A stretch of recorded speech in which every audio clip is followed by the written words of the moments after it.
Muito obrigado, Sr. Presidente. Queria cumprimentar o Secretário-Geral da CGTP e os membros da Comissão Executiva. Dizer que, como sabem, nós opusemos-nos e vamos continuar a opor-nos a esta medida. O que há de facto, ao contrário das intervenções que aqui vão sendo feitas, é um corte real e brutal nos salários, que depois aqui nos discursos é disfarçado com a referência a mais rendimento no mês, um pouco mais de rendimento, um pouco mais de salário, como se houvesse algum aumento e não houvesse de facto um corte brutal no rendimento real, no salário real dos trabalhadores portugueses, que vem em paralelo com um aumento de custo de vida cada vez mais acentuado, e ainda agora estamos à beira de novos aumentos em bens e serviços essenciais com o início do ano, como já está anunciado. E, portanto, querer disfarçar um corte brutal que temos qualificado e bem, por muito que incomode, como um roubo do salário dos trabalhadores com estes discursos e esta medida, tem de merecer, de facto, a nossa denúncia e a nossa firme oposição. Mas o problema é que aqui não está só a tentativa de mascarar este corte. Aqui está a intenção, e isso foi salientado na intervenção inicial da CGTP, está a intenção de ir abrindo caminho para o desaparecimento do subsídio e de condicionar fortemente os aumentos anuais dos salários que são matéria reservada à negociação entre os trabalhadores e as entidades patronais. E é evidente que tudo isso se torna muito mais difícil quando há esta diluição. E é evidente que o que poderá vir a acontecer em muitas situações é um progressivo esvaziamento deste acréscimo de distribuição mensal, pelo efeito da inflação e do aumento do custo de vida, sendo que o subsídio, entretanto, já não vai ser pago quando chegar, na totalidade, quando chegar à altura dele. Depois, eu queria referir-me ainda, portanto, esta questão é essencial e só esta questão seria suficiente, a questão do condicionamento dos aumentos salariais anuais e do questionamento e da criação de condições para deixar de ser pago subsídio de férias ou subsídio de Natal, seria suficiente para a nossa oposição a este diploma, porque não é uma matéria menor. São feitas habitualmente comparações com outros países em que não há 13º e 14º mês. Pois, mas é preciso que se comparem os salários que são pagos nesses países aos trabalhadores, em comparação com os salários que nós temos aqui, cujo nível foi a razão também para se criarem o 13º e o 14º mês.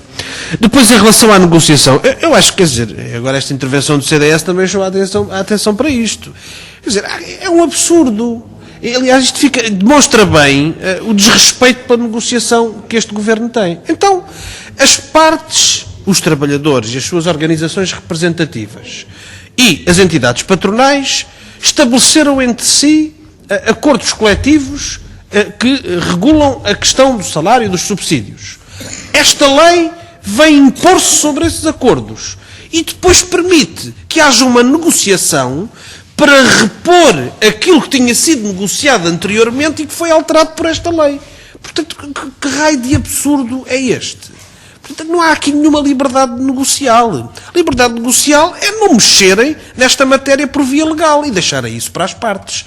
Dizer que a norma que aqui está, que é uma norma que permite negociar sobre a revogação daquilo que já foi negociado, é um respeito para com a negociação coletiva, é um absurdo total e nós temos que o denunciar.